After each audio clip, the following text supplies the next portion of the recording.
Halo semuanya, sebelumnya terimalah salam Buddhis dari saya, Namo Sangyang Adi Budaya, Namo Buddhaya.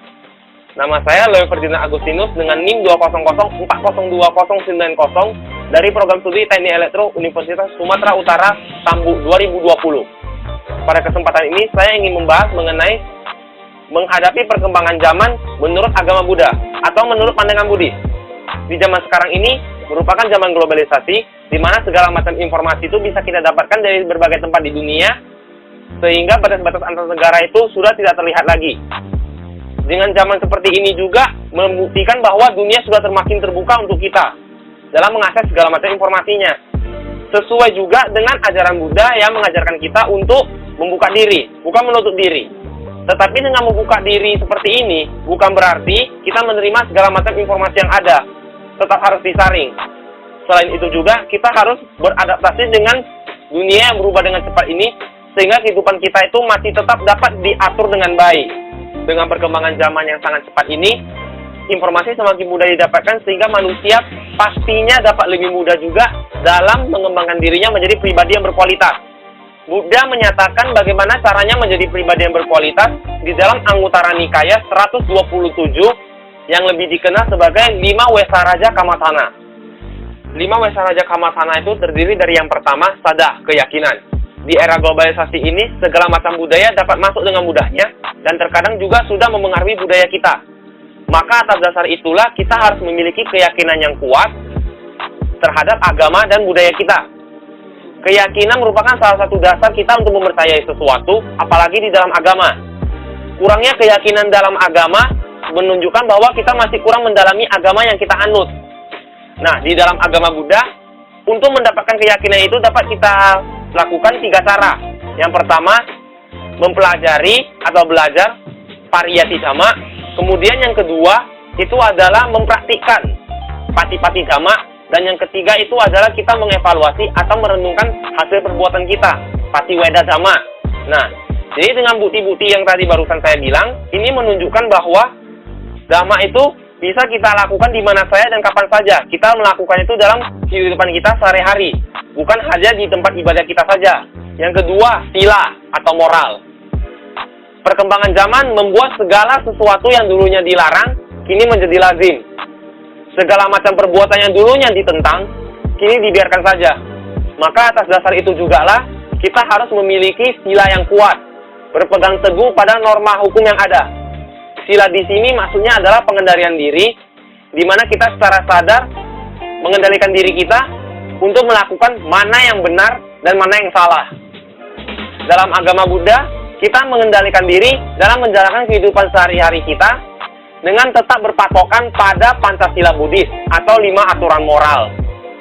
5 aturan moral itu yang pertama adalah aku bertekad melatih diri menghindari pembunuhan makhluk hidup. Yang kedua, aku bertekad melatih diri menghindari pencurian atau mengambil sesuatu yang bukan milik saya. Yang ketiga, aku bertekad melatih diri menghindari perbuatan asusila. Yang keempat, aku bertekad melatih diri menghindari ucapan yang tidak benar. Yang kelima, aku bertekad melatih diri menghindari mengonsumsi segala macam zat yang dapat melemahkan ataupun menghilangkan kesadaran. Yang ketiga, bahusasa, berpengetahuan luas. Zaman sekarang perkembangan teknologi sangat pesat. Segala ilmu pengetahuan juga semakin mudah didapatkan. Kita dapat mengetahui segala sesuatu yang terjadi di berbagai belahan dunia. Kita juga dapat belajar di mana saja dan kapan saja. Kita juga dapat berhubungan dengan siapa saja yang ada di berbagai belahan dunia ini juga. Tetapi, perlu diingat, segala ilmu pengetahuan yang kita dapatkan itu belum tentu baik. Maka, kembali lagi ke poin nomor 2 yang tadi, yaitu sila, kita harus pandai-pandai memilah-milah mana ilmu yang baik untuk kita pelajari, mana yang tidak. Yang keempat, wirya ramba, rajin dan semangat. Salah satu dampak positif globalisasi adalah meningkatnya lapangan kerja, di mana merupakan salah satu cara kita untuk meningkatkan kualitas hidup. Tetapi menuntut kita untuk bekerja tepat waktu, karena time is money.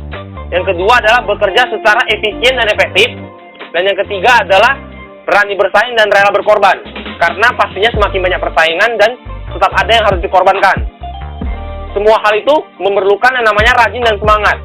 Umat Buddha yang rajin dan semangat akan mengetahui bahwa ketiga syarat tadi merupakan syarat yang diperlukan dalam menghadapi dunia yang berubah dengan cepat ini, sehingga mereka dapat menjadi pribadi yang lebih baik dan tidak ketinggalan zaman pastinya.